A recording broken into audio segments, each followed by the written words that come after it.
প্রথমে বিশেষ খবর। কলকাতার গার্ডেনরিচ এলাকায় বেআইনি নির্মীয়মান বহুতল ভেঙে মৃতের সংখ্যা এখনো পর্যন্ত 9। আজ সকালে পৌঁছেছে জাতীয় বিপর্যয় মোকাবিলা বাহিনীর দল।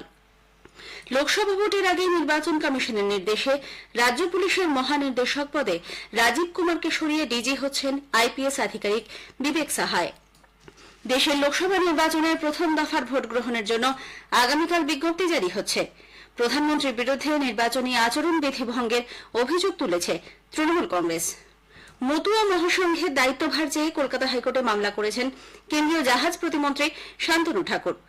রাজ্য সরকারি কর্মী ও পেনশন প্রাপকদের স্বাস্থ্য প্রকল্পের সুবিধা দিতে অনলাইনে নাম নথিভুক্তের সময়সীমা বাড়ানো হয়েছে। আসছে বিস্তারিত খবরে। কলকাতার গার্ডেনরিচ এলাকায় বেআইনি নির্মীয়মান বহুতল ভেঙে মৃতের সংখ্যা এখনো পর্যন্ত 9। আরও 2-3 জন ধ্বংসস্তূপের নিচে চাপা পড়ে আছেন বলে মনে করা হচ্ছে। পৌঁছেছে জাতীয় বিপর্যয় মোকাবিলা বাহিনীর দল। আজও সকাল থেকে শুরু হয়েছে তল্লাশি। এই ঘটনায় পুলিশ মোহাম্মদ ওয়াসিম নামে এক প্রমোটারকে গ্রেপ্তার করে খুনের ধারায় মামলা রুজু করা হয়েছে তার বিরুদ্ধে। গত রবিবার মধ্যরাতে ওই বহুতল ভেঙে পড়ার পর গতকাল সারাদিনে দফায় দফায় মৃতদেহ উদ্ধার হতে থাকে।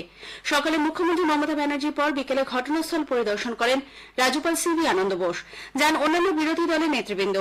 মুখ্যমন্ত্রী সহ মেয়র সকলেই নির্মাণটি বেআইনিভাবে হচ্ছিল বলে জানিয়েছেন। বিরোধী দলনেতা শুভেন্দু অধিকারী ওই ঘটনায় তদন্তের দাবি করেছেন। প্রদেশ কংগ্রেস সভাপতি সাংসদ অধীর রঞ্জন চৌধুরী এই ঘটনায় রাজ্যের গাফিলতির পাশাপাশি নির্মাণের নিয়ম মানা হয়নি বলে অভিযোগ করেন। বহরমপুর জেলা কংগ্রেসের কার্যালয়ে গতকাল এক সাংবাদিক সম্মেলনে তিনি বলেন, পরিকল্পিতভাবে কলকাতা শহরকে কংক্রিটের জঙ্গল বানিয়ে হাজার হাজার কোটি টাকা লুট করা হচ্ছে। সিপিআইএম রাজ্য সম্পাদক মোহাম্মদ সেলিম দাবি করেছেন, তৃণমূল কংগ্রেস সরকারের আমলে বেআইনি নির্মাণ রমরমিয়ে বেড়েছে, তার ফলেই এই বিপর্যয়। এদিকে শাসক দলের রাজ্যসভার সাংসদ শান্তনু সেন বলেছেন, ইতিমধ্যেই এই ঘটনায় যথাযথ ব্যবস্থা নিয়েছে সরকার। বিক্ষিপ্ত এ ধরনের কিছু ঘটনা ঘটলে বিরোধীদের উচিত তা নিয়ে রাজনীতি না করা। লোকসভা নির্বাচনের আগে নির্বাচন কমিশন রাজ্য পুলিশের ডিজি পদ থেকে রাজীব কুমারকে সরিয়ে দিয়েছে। তার জায়গায় হোমগার্ড বাহিনীর ডিজি পদে থাকা বিবেক সাহায়কে নতুন দায়িত্ব দেওয়া হয়েছে।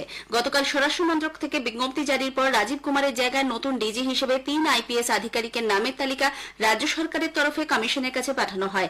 তালিকায় ছিলেন বিবেক সাহায়, সঞ্জয় মুখার্জি ও রাজেশ কুমার। তাদের মধ্যে 1988 ব্যাচের আইপিএস আধিকারিক বিবেক সাহায়ের নামেই শিলমোহর দেয় কমিশন। নির্বাচনের সঙ্গে যুক্ত নয় এমন পদে রাজীব কুমারকে বদলি করতে বলা তাকে তথ্য প্রযুক্তি ও ইলেকট্রনিক্স দপ্তরের অতিরিক্ত মুখ্য সচিব পদে নিয়োগ করা হয়েছে। উল্লেখ্য, মনোজ মালব্য অবসর নেওয়ার পর গত ডিসেম্বরে রাজ্য পুলিশের মহানির্দেশক পদে রাজীব কুমারকে নিযুক্ত করেছিল রাজ্য সরকার।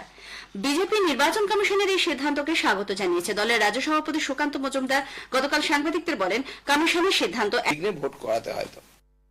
এদিকে নির্বাচন কমিশন রাজীব কুমারকে সরিয়ে দেওয়ায় তৃণমূল কংগ্রেস তার কড়া সমালোচনা করেছেন।